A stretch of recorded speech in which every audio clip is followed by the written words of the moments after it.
e a mudança nas regras fiscais brasileiras foi aprovada na última terça-feira pela Câmara dos Deputados após mais de 5 meses de discussão no Legislativo Federal e agora aguarda apenas a sanção do presidente Luiz Inácio Lula da Silva. Sobre as principais mudanças em relação a essa nova regra, em relação à regra antiga e a nova regra, como que ela poderá impactar na prática na vida dos brasileiros, nós vamos conversar agora com o economista especialista em contas públicas, Raul Veloso. Doutor Raul, muito bom dia ao senhor, muito obrigada pela participação aqui no Jornal da Manhã. Bom dia a todos.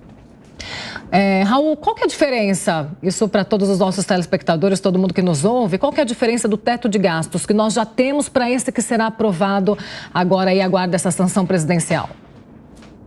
Bom, a diferença é que o teto previa, sem exceções, um aumento do gasto equivalente ao IPCA, que é a inflação, de 12 meses anteriores. Neste caso, agora, na hipótese de haver um crescimento maior do que isso na arrecadação, vai ser possível, na faixa de 0,6% a 2,5%, aumentar o gasto além do IPCA. Então, se subir a receita um tanto, uma parte disso pode ser transformada em aumento de gasto. Antes, havia a limitação da inflação. Agora, é inflação mais esse adicional aí, conforme a receita se comporte. Raul, bom dia para você.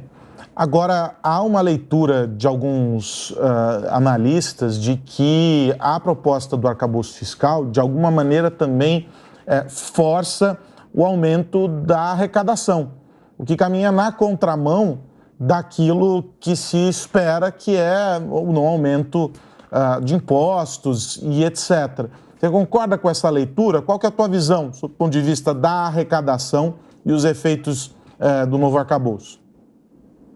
Eu acho que essa desconfiança é quase automática. Por quê? Porque antes era só a inflação. Agora, se a arrecadação for maior que a inflação, uma parte desse aumento extra pode virar aumento de gasto adicional. Então, quem quer o gasto vai dizer, vamos brigar pelo aumento da arrecadação, para que a gente possa gastar um pouco mais. Isso é automático. Bom, nosso comentarista Nelson Kobayashi também participa dessa entrevista com a gente aqui no Jornal da Manhã de hoje. Kobayashi, sua pergunta. Professor Raul, muito bom dia, um prazer falar com o senhor. A minha pergunta, professor, é sobre a expectativa já apresentada no início daquele texto dos slides do novo arcabouço fiscal, que é de, para o próximo ano, zerarmos o déficit. É claro que isso foi apresentado no começo do governo, lá no primeiro semestre, e a gente tem muitas coisas acontecendo até agora. O senhor acha crível que isso aconteça? É possível no ano que vem que a gente zere o déficit na nossa economia e quais os impactos que a gente vai sofrer para que isso aconteça? Pois é, eu acho que mais uma vez, para cumprir essa outra intenção, é preciso aumentar bastante a arrecadação, aumentar mais com esse outro objetivo. Um objetivo era crescer um pouco mais o gasto. O outro objetivo é sobrar mais dinheiro para pagar um pedaço da dívida, que é o superávit. Superávit é isso. Então, é mais pressão pelo aumento da arrecadação. E, Raul, uma pergunta que eu quero fazer ao senhor é a seguinte, né? Com esse pacote econômico que o governo tem criado, tem arcabouço fiscal, reforma tributária, reforma administrativa que está sendo discutida também. Na sua avaliação, o governo tem tido uma boa produtividade nesse semestre? Não tem, porque ele não está cuidando da coisa que, a meu ver, é a mais importante e está demorando para as pessoas perceberem isso. Nós temos de fazer um ataque frontal à questão previdenciária. E aí não pode ser por tabela, via arrecadação, não, nada disso. É frontal. Nós temos de ir lá, ver como o gasto previdenciário tem se comportado e temos de fazer algo que a própria Constituição, em 2019, mandou fazer, que é fazer o tal equacionamento previdenciário. É zerar o déficit atuarial.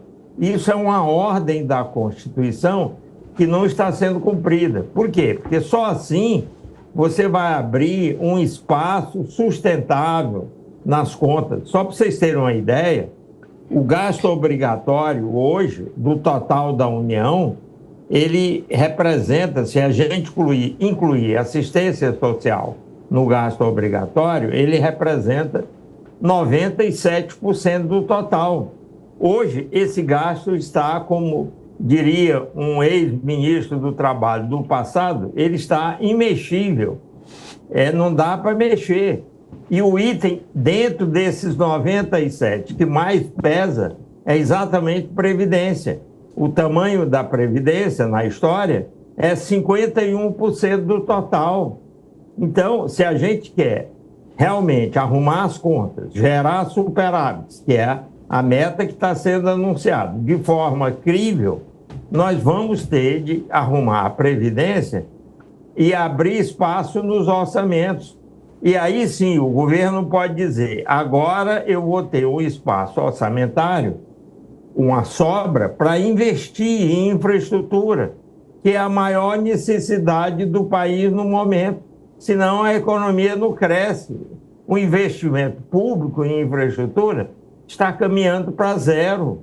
Só se for um milagre que você cresce a economia sem investir. O Brasil será capaz de desempenhar coerentemente com um milagre? Eu tenho cá minhas dúvidas. Então, nós vamos ter realmente de desviar nossa atenção para a questão do gasto obrigatório e especialmente Previdência, para que os investimentos possam acontecer. Sinceramente, é tão simples isso, eu não consigo entender por que as pessoas ficam dando volta, olha daqui, olha dali, inventam uma saída, dispensam um item do cômputo do gasto para efeito de ajuste, como se pudesse ocorrer milagre nesse departamento. Não há como fazer milagre. Ou corta o gasto previdenciário e bota o investimento em infraestrutura no lugar, ou o país, que vem desde os anos 80, derrubando o crescimento do PIB por conta desse problema. Hoje, a média de crescimento do PIB dos últimos 2 anos é 1% ao ano. E já foi 7%, 8% nos anos 80. Ou nós fazemos isso, ou não vai ter emprego para a população. Precisamos abrir os olhos para isso, urgentemente. Raul Veloso, economista, especialista em contas públicas, muito obrigada pela participação aqui no Jornal da Manhã de hoje, esclarecendo as nossas dúvidas em relação ao novo teto de gastos. A gente aguarda a sua participação novamente por aqui. Até mais. Ok, obrigado a todos.